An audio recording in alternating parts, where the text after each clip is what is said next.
Հրապարակ թերթը գրում է. ԿՊ-ում ընտրակեղծարարների որսը կարծես ավարտված է։ Ներկուսակցական ընտրություններից հետո 3 ԿՊԱ-կանի են հանել ցուցակից՝ Կարեն Գրիգորյանին, Դավիթ Դանելյանին, Հայկ Ավագյանին։ Մեր աղբյուրներն ասում են, որ թեպետ ալկասկասներ էլ կան, բայց աղմուկն իրենց օգտին չէ և որոշել են գործընթացը չշարունակել։ Չէ՞ որ Նիկոլ Փաշինյանը պարծենում է, թե իր օրոք ընտրությունները չեն կեղծվել, մինչդեռ արդեն երկրորդ անգամ ներկուսակցական ընտրություններն են կեղծվում։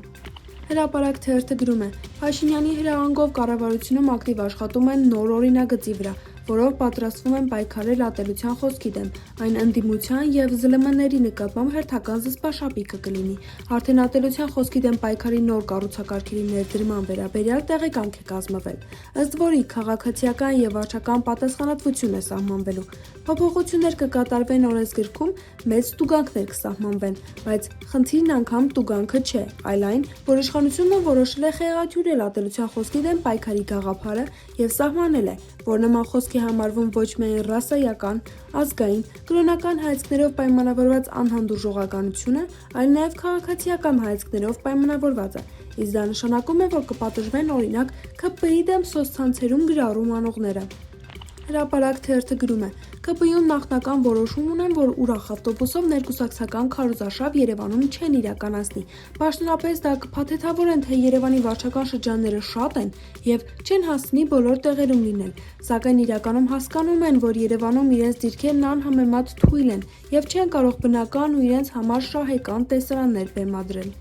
Հրապարակ թերթը գրում է. ԱԺ և անվտանգության հարցերի հանձնաժողովում 3 ուժայինների ղեկավարները ներկայացնում էին կառավարության ծրագրի 2025 թվականի կատարողականը։ Տեղեկացանք, որ ԱԱԾ տնօրեն Անդրանիկ Սիմոնյանը խիստ հուզվել է նախորդ փակնիստից իր անձի վերաբերյալ արտահոսքից, մասնավորապես հրապարակի իր առանձնատան մասին հրապարակումից և փորձել է բացահայտել, թե ով է սլիվ արել։ Հիշեցնենք, այդ նիստի ժամանակ հարց են տվել, թե ճի՞շտ է, որ դուք կամ ձեր հարազատներից մեկը $1.5 միլիոն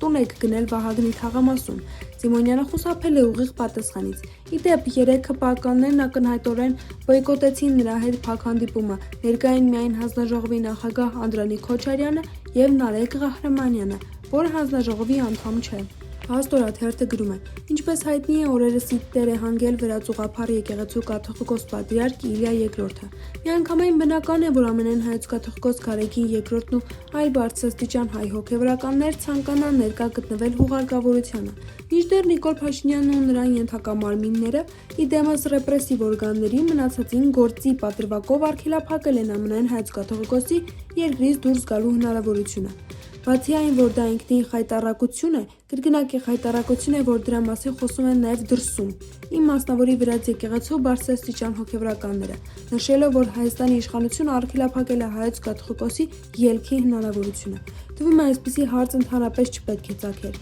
Նախ ինքնին խայտառակություն է, որ վեհափառ հայրապետի դեմ գործ է հարուցված, այն էլ բացարձակ մտածածին հիմքերով։ Երկրորդ, մեծագույն ամոթ է, որ մեկ անձի քմահաճույքները սպասարկելու համար վեհափառի ելքն է արգելել։